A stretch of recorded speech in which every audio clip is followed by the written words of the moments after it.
আপনার কাগজপত্র তো সব ঠিকই আছে। চাকরি পেতে গেলে কিছু টাকা পয়সা যে খরচ করা লাগে। কি বলেন? টাকা পয়সা মানে? আরে মশাই, এটা বুঝলেন না? চা খাওয়ার জন্য লাখ পাঁচেক টাকা দিলেই হবে।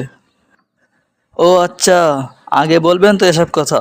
তা স্যার, আপনি উঠে একটু বাইরে আসেন, আপনার সাথে দুটো কথা আছে। এটা কি হলো? তুমি আমার গালে থাপ্পড় মারলে কেন? তোমার সাহস দেখে অবাক হয়ে যাচ্ছে আমি। আমার অফিসে এসে আমাকে মারছো? আরে স্যার, দেশ কি আপনার বাপের যে অফিস আপনার হয়ে গেছে? আগের নিয়ম শেষ, এখনকার নিয়মে চলাফেরা করেন। শোনেননি? ঘুষ চাইলে কানের নিচে থাপ্পড়। হাজার হাজার ছাত্ররা রক্ত দিল, জীবন দিল, তাও কি আপনাদের হুঁশ হয় না যে তারা কিসের জন্য জীবন দিল? আপনাদের মতো কিছু লোক এই দেশে আছে বলে দেশের এত অবনতি। আপনাদের সরালেই উন্নতির দিকে চলে যাবে।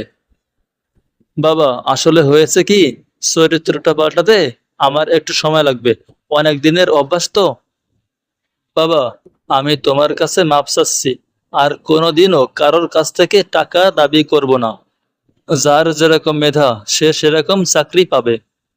বাবা, তুমি কাল থেকেই জয়েন করো। তোমাদের মতো মানুষ আমাদের দেশে এই মুহূর্তে দরকার। শোনেন, আজকে ক্যালেন্ডারে দাগ দিয়ে রাখবেন, এই কথা যেন সারা জীবন মনে থাকে।